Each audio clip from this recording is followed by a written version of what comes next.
जमिनीचं प्रकरण अतिशय धक्कादायक असल्याचं सचिन सावंत यांनी प्रतिक्रिया देताना म्हटलंय। प्रकरण बेकायदेशीर जिल्हाधिकाऱ्यांनी सांगितलेलं आहे। सत्तेचा गैरवापर करून डल्ला मारला गेलेला आहे असं सुद्धा सावंत यांनी म्हटलेलं आहे।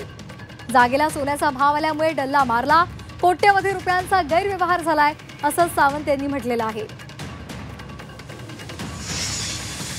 सत्ताधारी आता काय उत्तर देतायत हे आमच्यासाठी औत्सुक्याचा विषय आहे की कशा पद्धतीने आता याला झाकण्याचा प्रयत्न होईल। माननीय मुख्यमंत्री हे क्लीन चिट मुख्यमंत्री म्हटलं जातं, प्रत्येक ठिकाणी क्लीन चिट दिली जाते। आता कदाचित असं म्हणतील की हा व्यवहार पूर्ण झाला नाही, जमीन ट्रान्सफर झाली नाही, सरकारी जमीन होती त्यामुळे ते ट्रान्सफर करण्यात आले नाही म्हणून हा व्यवहाराला काय अर्थ नाही, आम्ही रद्द करत आहोत। तर रद्द केल्याने मानसिकता लपत नाही, कुटील हेतू लपत नाही, हा भ्रष्टाचार करण्याचा हेतू लपत नाही आणि यामध्ये निश्चितपणे ट्रान्झॅक्शन झाले, गरिबांची फसवणूक पण झालेली आहे दिसते याच्यातनं आणि सरकारची फसवणूक करण्याचा मानस आहे।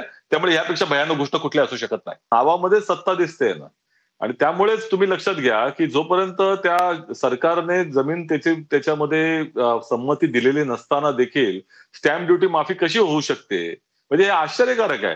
म्हणजे विद्युत वेगानं या फायली त्यांना त्यांना बळ मिळतं, त्याच्यामध्ये त्या ठिकाणी सगळे उडायला लागतात फायली, हे जरी सत्य असलं तरी नियमानं कशा पद्धतीनं दुर्लक्ष केलं जातं हे देखील त्या ठिकाणी दिसून येतं याच्यात। हा संपूर्ण प्रचंड मोठ्या प्रकारचा गैरव्यवहार दिसतोय याच्यात आणि ह्याचं जितकं तुम्ही मुळाशी जाल तितके फार मोठ्या गंभीर गोष्टी समोर येतील असं आम्हाला वाटतंय आता।